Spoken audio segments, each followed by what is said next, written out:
Bonjour les amis, j'espère que vous allez bien et bienvenue dans votre deuxième émission préférée en France, la Formule 1, on en parle. Évidemment classé deuxième après les pistonnés F1. Et oui les amis, il faut quand même être humble dans la vie.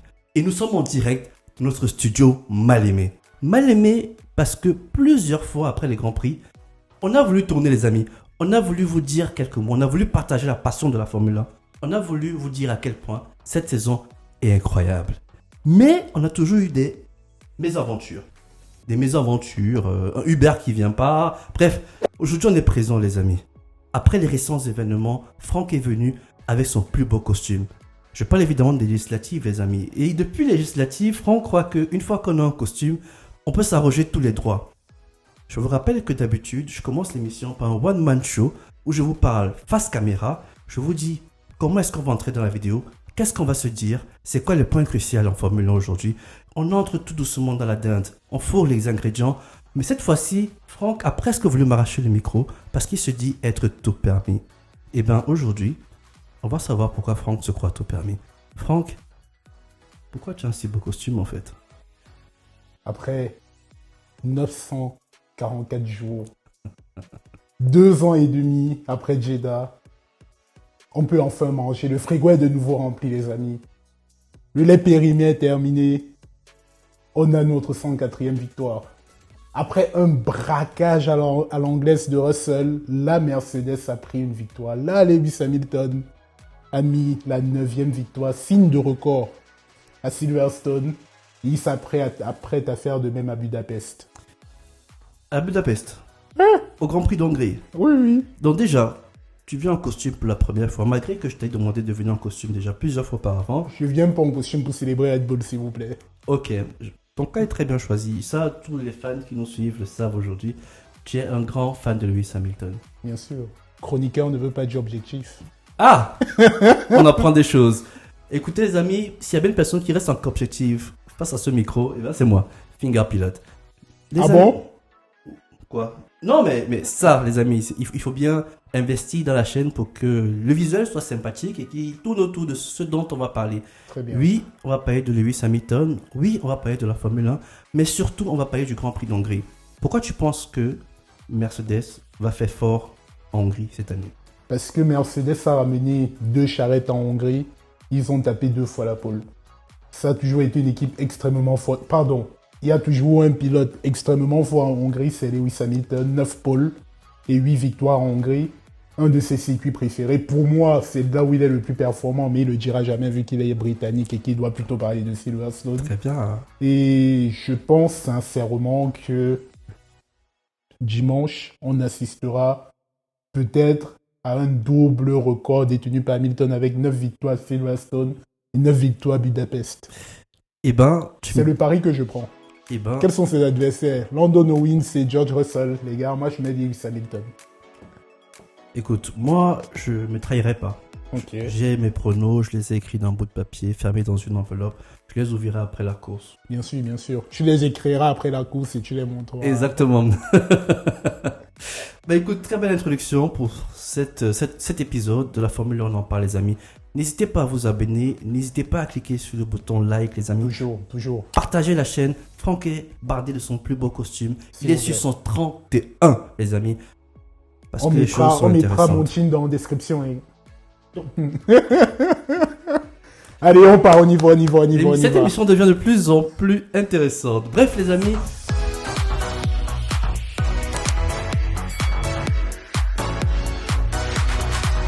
Formula One is great again. Les amis, apprenez votre anglais. It's not great, it's great. Évidemment. McLaren, meilleure voiture du plateau depuis Miami. Ça fait 7 Grands Prix. Pour une victoire. Non, parce que Lando Norris en 2020, et en tant que fan d'Hamilton, je n'oublie pas, Hamilton bat le record de Schumacher, Lando Norris dit, de toute façon, c'est trop simple, quand tu as la meilleure voiture, tu prends les victoires, il ne doit battre que Bottas. Le reste appartient à l'histoire, comme on dit. Je te permets de continuer. C'était ma dédicace personnelle. Vous voyez ce que je disais en début de cette émission? Une fois qu'on est en costume, on se croit tout permis. C'est lui qui me donne maintenant mon temps de parole. Bref, les amis, 7 Grands Prix, 5 podiums de Norris, une seule victoire et 5 vainqueurs différents. Évidemment, Sainz a perdu un peu de sa flamme. Oui. Il attend toujours son contrat. Toto Wolff l'a relancé, hein. Il a relancé. Après qu'il s'est rendu compte que Antonelli n'est peut-être pas prêt, les discussions ont repris. Le meilleur des autres, peut-être. Peut-être. Peut-être. La RB20, les amis, enfant illégitime de la RB19. On se rappelle que la RB19, l'année dernière, c'est quand même 21 victoires de Grand Prix sur 22. Ouais. Et Max en a eu 19. Bien sûr. Pérez a apporté sa pierre à l'édifice avec 2 victoires. En plus, il me coupe mon temps de parole, les amis. Oui. Prochainement, je mets un costume. Je pense qu'on se sent un peu plus légitime. En tout cas, mieux que cette RB20. Oui. Mercedes se joint à la fête avec un équilibre retrouvé. Tout à fait. On voit Lewis Hamilton un peu plus flamme. Un Lewis Hamilton qui retrouve sa superbe. Il arrive à piloter comme avant. Ouais. Un Russell toujours très performant, mais maintenant un peu plus en difficulté face à un Lewis Hamilton qui semble récupérer du poids de la bête et sûrement avec une victoire à Silverstone. C'est quelqu'un qui ira chercher déjà son 200e podium. Oui. Et pourquoi pas une 105e victoire? Pourquoi pas. Maintenant, le rêve est permis pour tout le monde. Maintenant, tu as dit 5 vainqueurs en 7 Grands Prix. Exactement. Tout le monde y croit. Mais j'aimerais te poser une question quand même. Parce que aujourd'hui, quand on dit que la Formule 1 is great again, c'est quand même un sentiment incroyable. Moi, je sais que j'ai retrouvé l'envie de regarder la Formule 1. Je me lève maintenant le dimanche pour voir l'émission de la grille sur Canal+. Mec, c'est incroyable. Je ressens quelques palpitations. Mais oui. J'ai hâte que le départ soit donné. Oui. Les amis, je ne sais pas si vous êtes comme moi. J'avais perdu cette excitation lors de l'extinction des feux, mais de plus en plus, je la ressens. La petite goutte de sueur qui dégouline le long du visage et sous les selles. Excusez-moi l'image, mais ils savent de quoi on parle. Ils savent de quoi on parle. Tout à fait. On est tout trempé avant le premier virage parce qu'on ne sait pas qui va sortir vainqueur ou devant. Aujourd'hui, on peut avoir Max qui sort devant, un Russell qui sort devant, un Norris qui sort devant, un Lewis Hamilton parti un peu plus loin parce que monsieur pêche un peu en qualification. En qualification, la vieillesse, les réflexes, TC, voilà. Et on se dit que dans 2 ans, il faudra repartir à zéro. Qu'est-ce que tu en penses? Franchement, je suis comme toi. En fait, la grille, je crois que ça fait depuis 2023 que je regarde plus la grille. Et depuis l'Espagne, je me remets à regarder la grille. Je me remets à regarder les émissions post-course de la F1 TV. D'ailleurs, dédicace à Canal qui a choisi le meilleur moment pour nous priver du F1 TV. Mais bon, c'est un autre sujet. Mais là, je pense qu'on ne se rend pas compte à quel point on entre peut-être dans une mini-période d'or avec 2024. Et surtout qui nous prépare un 2025 de feu. Rappelons-nous de comment on a commencé la saison. Attends, mais on commence la saison avec Max qui donne les 25 secondes protocolaires à tout le monde à Bahreïn. 20 secondes pareil à Jeddah. Avec une pole, il a tout mis 4 dixièmes. On s'est dit, voilà, c'est reparti pour une nouvelle saison de merde. Et là, McLaren donne en premier le coup. Ferrari suit. Et là, aujourd'hui, l'équipe qui était au fond du trou suit aussi. En fait, moi, je sais pas toi, mais j'ai l'impression que les équipes comprennent désormais la magie derrière l'effet de sol et font des progrès, mais à une vitesse grand V. Exactement. Est-ce qu'en 2026, donc, les cartes ne seront pas rebattues? Non, 2026, pour moi, c'est difficile de ne pas voir une domination. Au moins sur les 2 premières années. Le moteur, le temps de rattraper le moteur et tout. Donc tu es en train de dire que les fans qui sont de plus en plus intéressés à la Formule 1 vont encore retourner leur veste et on va repartir dans les tranchées? Ça a toujours été ça la Formule 1. Ça a toujours été ça la Formule 1, les amis. Remontez l'histoire, ça a toujours été ça. Fin de réglementation, tu es en mode non, ne touchez plus à rien, ne touchez plus à rien. 2021. Et là, bam, et c'est ainsi, c'est comme ça. Il y aura bientôt un 4 fois champion du monde de 2026, 2027, 2028 et c'est... voilà. Malheureusement, trop de frais engagés pour reculer la machine. On se dit qu'on reporte les réglementations à 2028 peut-être, ou 2027. Histoire qu'il y ait un peu plus de bataille.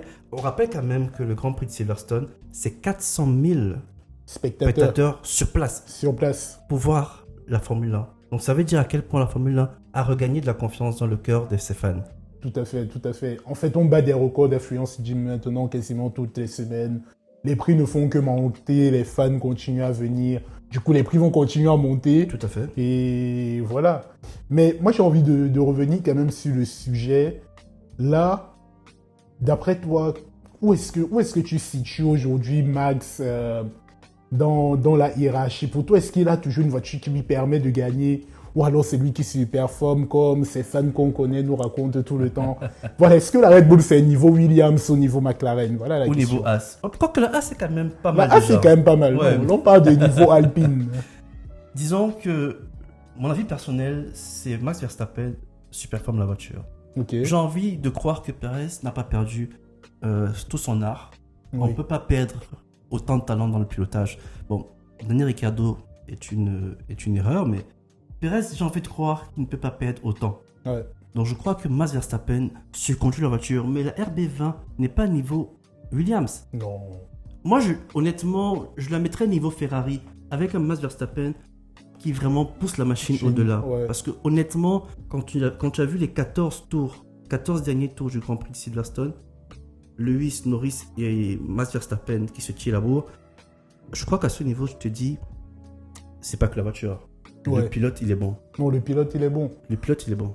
Et même, moi je parle même au-delà de ça, c'est Max qui surperforme, mais il y a également toute une équipe qui ne travaille que pour lui. Ah oui. Pérez, mais tout le monde s'en branle de Pérez en fait. De toute façon, il part de la 15e place, il n'y aura pas de stratégie faite pour lui. Tous les simulateurs ne tournent que pour Max, lui donner une stratégie parfaite, une exécution parfaite. Mais c'est reconnu, quand tu cherches à avoir un pilote dominant, toute l'équipe doit travailler. Mais surtout également quand tu cherches à avoir le Grand Prix constructeur et le Grand Prix championnat, pilote, enfin le Grand Prix.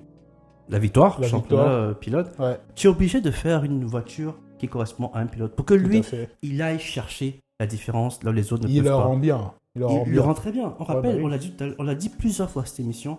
Premier, c'est 25 points. Deuxième, c'est 18. Donc ça veut dire qu'il y a quand même 7 points d'écart.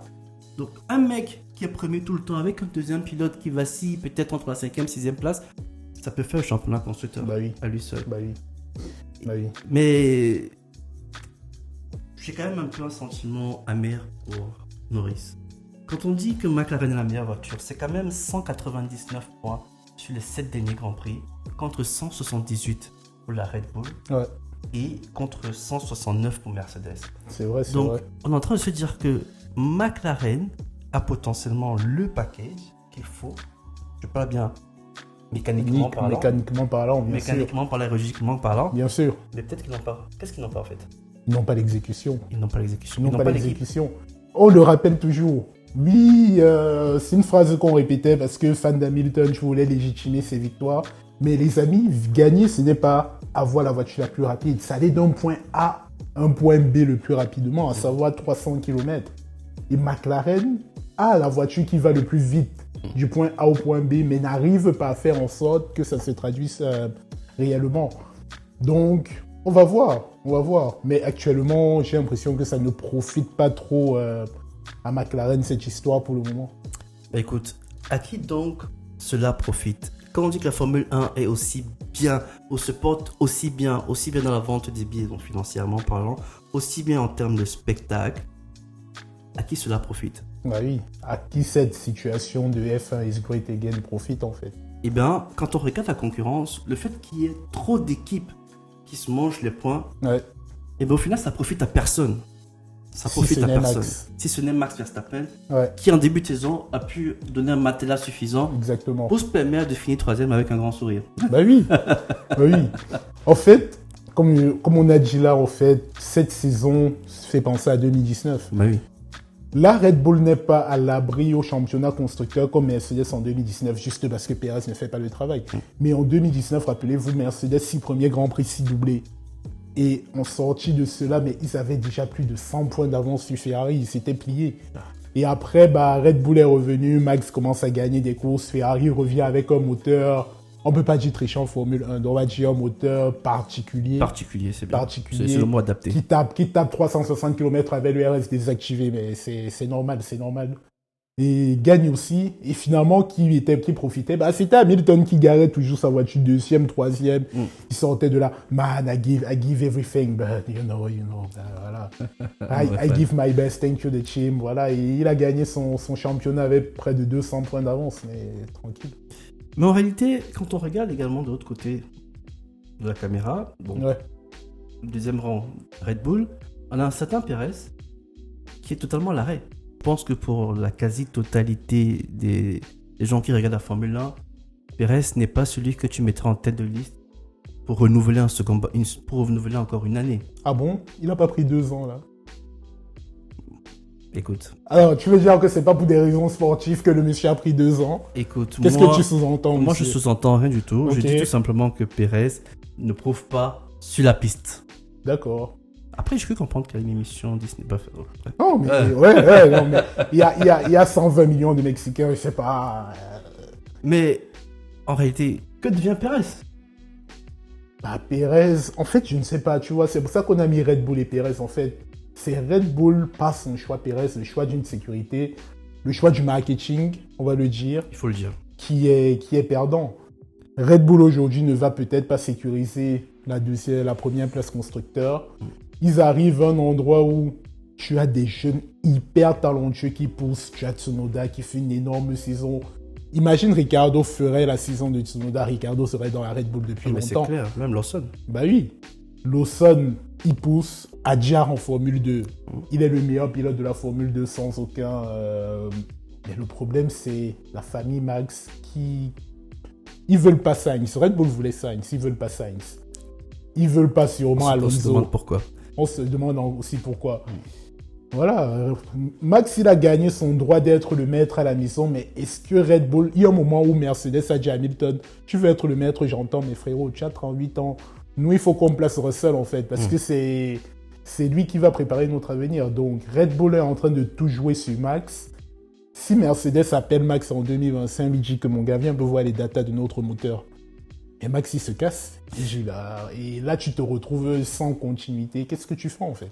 Ben, les amis, cette image me fait quand même assez peur, quelque part. Ouais. Est-ce que vous êtes en mesure d'imaginer un Max Verstappen habillé en noir chez Mercedes? C'est une image forte pour moi. Ouais. Quand on a longtemps lutté contre un pilote, l'appeler dans ses rangs pour gagner encore, je trouve qu'à un moment donné, il faut un peu de fierté. Mais d'autres me diront, c'est le sport, on s'en fout de la fierté. Il n'y a pas d'esprit là. Enfin, on prend les meilleurs, même si on a craché sur lui pendant 10 ans. On se met à culpa, on se met à genoux, on lui donne le plus gros chèque et puis il vient rouler. C'est ça. Au final, ce n'est que l'argent qui parle. Mais oui, il va vous acheter votre amour, pas des victoires. C'est ainsi. C'est ainsi. Je suis pas sûr. En tout cas, je pense pas que même avec un moteur aussi dominant que pourrait apparaître la Mercedes en 2026, que Max Verstappen rejoint l'équipe. Ça, c'est mon avis, les amis. Quel est votre avis à ce sujet? Par contre, il y a une chose quand même qui est très grave. Sur Pérez, je m'excuse de l'acculer à ce point. Sur les 7 derniers Grands Prix, Pérez marque 33 points. 33 points sur le numéro de certains pilotes, quand on se rappelle, avant qu'il aborde le numéro 1. Le numéro 1. C'est quand même 33 points, ça représente 18,5% des points sur les 7 derniers Grands Prix. Ouais. C'est inutile. C'est famélique. C'est inutile. Je savais pas que Pérez conduisait une As. Parce qu'il a marqué à peu près le même nombre de points que Hülkenberg sur les derniers Grands Prix. Ah ben... C'est fou. C'est fou. Il fait la course avec Hülkenberg. Il fait la course avec Hülkenberg, avec les Alpines. Alpine sort de l'Autriche, ils disent wow, c'était trop bien, on s'est battu avec Pérez, on a pu le garder derrière. Mais what the fuck, mec, c'est n'importe quoi, je comprends pas. Mais on a craché sur Bottas, au moins que ça, tu te souviens, on crachait sur Bottas parce qu'il ne réussissait pas à battre Lewis Hamilton, nous donner un plaisir de suivre des saisons. On a même fait une vidéo justement, oui. Qui de Pérez de Bottas est le meilleur second pilote. Aujourd'hui, mais la vidéo n'a aucun sens. La vidéo, c'est presque une insulte à Bottas et son travail qu'il a fait. Ah, c'est terrible. Donc au final, quand on regarde la Formula 1 is great again, ça profite à personne en fait. Les fans. Que les fans. Que les fans. Et la Formule 1. Et la Formule 1, bien sûr. Par contre, quand devant tout s'agite, à l'arrière, évidemment... Ça s'agite aussi, les tonneaux vides de l'arrière, le fond de la caisse fait un peu de bruit. Bien sûr. Quelque part, on a Aston Martin totalement décroché. Quand on se rappelle Alonso en début de saison...